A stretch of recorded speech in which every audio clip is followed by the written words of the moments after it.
Morning children, मैं miss Anita आप लोग को आज हिंदी ग्रामर पढ़ाने वाली हूँ। आज हम लोग पढ़ेंगे समानार्थी शब्द। समानार्थी शब्द मतलब होता है समान अर्थ वाले शब्द, मतलब समान सेम मीनिंग वाले वर्ड। ठीक है, तो समान अर्थ किसी भी चीज का बहुत सारा अर्थ निकलता है, मिलता जुलता शब्द बहुत सारा निकलता है, उसी को समानार्थी शब्द कहते हैं। जैसे कि मिलता जुलता अर्थ बताने वाला शब्द क्या कहलाता है? समानार्थी शब्द या पर्यायवाची शब्द। क्या है डिफिनेशन? मिलता जुलता अर्थ बताने वाले शब्द को समानार्थी शब्द या पर्यायवाची शब्द कहते हैं। यानी मिलता जुलता अर्थ बताने वाला शब्द को क्या बोलते हैं? समानार्थी शब्द या फिर पर्यायवाची शब्द। जैसे आंख, आंख को हम लोग क्या क्या बोल सकते हैं? आंख को हम लोग बोल सकते हैं नेत्र, लोचन, नयन। यानी आंख का समानार्थी शब्द या पर्यायवाची शब्द हो गया नेत्र, लोचन, नयन। जंगल, जंगल का समानार्थी शब्द या पर्यायवाची शब्द है वन और कानन, अरण्य। वन भी हम लोग का जंगल को ही वन बोलते हैं और कानन भी हम लोग जंगल को ही बोलते हैं, अरण्य भी हम लोग जंगल को ही बोलते हैं। यानी जंगल का ये सब जो है वन, कानन, अरण्य, ये सब क्या है? पर्यायवाची शब्द या समानार्थी शब्द। जल, जल को हम लोग क्या क्या बोल सकते हैं? जल का मिलता जुलता अर्थ क्या है? नीर, पानी, अम्बु। जल को हम लोग क्या क्या बोल सकते हैं? नीर, पानी और अम्बु। माँ, माँ को हम लोग क्या क्या बोल सकते हैं? माता बोलते हैं, जननी बोलते हैं, मम्मी भी बोलते हैं। मम्मी, माँ को बहुत कुछ नाम से भी हम लोग बुलाते हैं।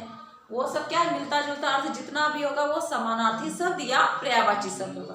अब हम लोग बुक में देखते हैं कि क्या क्या किसका किसका अर्थ किस तरह से दिया हुआ है। जैसे दीपक बोल रहा है घर के सामने एक पेड़ है। नेहा बोल रही है घर के सामने एक वृक्ष है। तो पेड़ और वृक्ष तो एक ही है, बस नेहा बोल रही है दूसरे तरीके से, दीपक बोल रहा है दूसरा उसका अर्थ। ठीक है। गौतम, गृह के सामने एक पेड़ है। नंदिता बोल रही है गृह के सामने एक वृक्ष है। घर को यहाँ गौतम जो है और नंदिता घर को क्या बोला है? गृह बोला है। यानी घर को हम लोग मिलता जुलता अर्थ में गृह बोल सकते हैं। अब जरा सोचिए कि सबने एक ही बात कही या अलग अलग?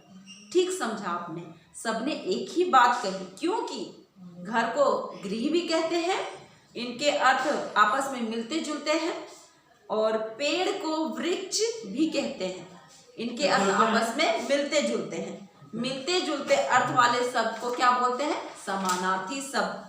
आइए मिलते जुलते अर्थ वाले कुछ शब्दों के बारे में जानें। नर, मानव, आदमी, सब क्या है? एक ही है। आदमी को ही नर बोलते हैं, मानव भी बोलते हैं। ये मिलता जुलता अर्थ वाला है। आदमी को ही, आदमी का समानार्थी शब्द या मानव का या नर का समानार्थी शब्द बोला जाए तो यही सब बोलना है। नर, मानव, आदमी, सब समानार्थी शब्द को ही क्या बोलते हैं? पर्यायवाची शब्द भी बोलते हैं। अश्व, घोड़ा, तुरंग, ये तीनों एक ही का नाम है। किसका? घोड़ा का नाम है। घोड़ा का पर्यायवाची और मिलता जुलता अर्थ वाला शब्द है अश्व और तुरंग। हाथी, हस्ती, गज, ये तीनों एक ही का नाम है। किसका? गज, हाथी का नाम है।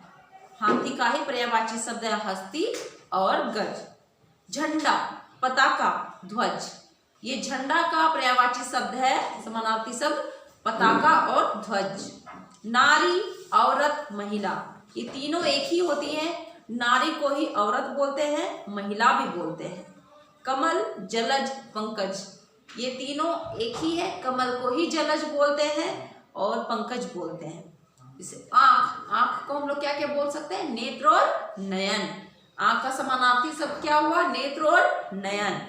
आकाश को आसमान और गगन भी बोलते हैं। ईश्वर का समानार्थी शब्द देवता और भगवान। घर को भवन और गृह। चांद को शशि, चंद्रमा। दुनिया को संसार और विश्व भी बोलते हैं। धरती को पृथ्वी भी बोलते हैं, धरा भी बोलते हैं। पक्षी को चिड़िया भी बोलते हैं, खग भी बोलते हैं। पहाड़ का भी पर्यायवाची शब्द क्या होता है? पर्वत, गिरी। पानी को जल, नीर भी बोलते हैं, फूल को पुष्प और सुमन भी बोलते हैं। इसी तरह सबका कुछ न कुछ मिलते जुलते अर्थ होते हैं, उसको समानार्थी शब्द बोलते हैं या पर्यायवाची शब्द बोलते हैं। आइए कुछ ऐसे वाक्य देखें जिनमें अलग अलग समानार्थी शब्द आए हैं। सूरज पूरब में उगता है, सूर्य पूरब में उगता है। इसमें क्या दिया, दोनों बात एक ही कर रहा है, लेकिन सूरज का क्या दिया हुआ है, समानार्थी शब्द दिया हुआ है। क्या दिया हुआ है, सूरज का सूर्य। तारे रात में टिमटिमाते हैं, तारे रात्रि में टिमटिमाते हैं। तारे रात्रि भी बोल सकते हैं हम लोग और उसको रात भी बोल सकते हैं। रात का क्या हो गया समानार्थी शब्द, रात्रि। तार पर पक्षी बैठे हैं, तार पर खग बैठे हैं। हम लोग खग भी बोलेंगे तो भी चिड़िया ही समझेंगे, पक्षी भी बोलेंगे तो भी चिड़िया ही समझेंगे। शेर गुफा से निकला, शेर कहाँ से निकला, गुफा से निकला। सिंह गुफा से निकला, शेर का पर्यायवाची शब्द क्या है, सिंह। सांप फन फैलाए हुए था, सर्प फन फैलाए हुए था। सांप को क्या बोला गया है, मिलता जुलता सर्प। यह पर्वत बहुत ऊंचा है, यह पहाड़ बहुत ऊंचा है। तो पर्वत का समानार्थी शब्द पहाड़, यही है समानार्थी शब्द, इसी को पर्यायवाची शब्द भी बोलते हैं। समझ में आ गया होगा आप लोग को कि समानार्थी शब्द क्या होता है। मिलता जुलता अर्थ बताने वाले शब्द को समानार्थी शब्द या पर्यायवाची शब्द कहते हैं। ठीक है, थैंक यू।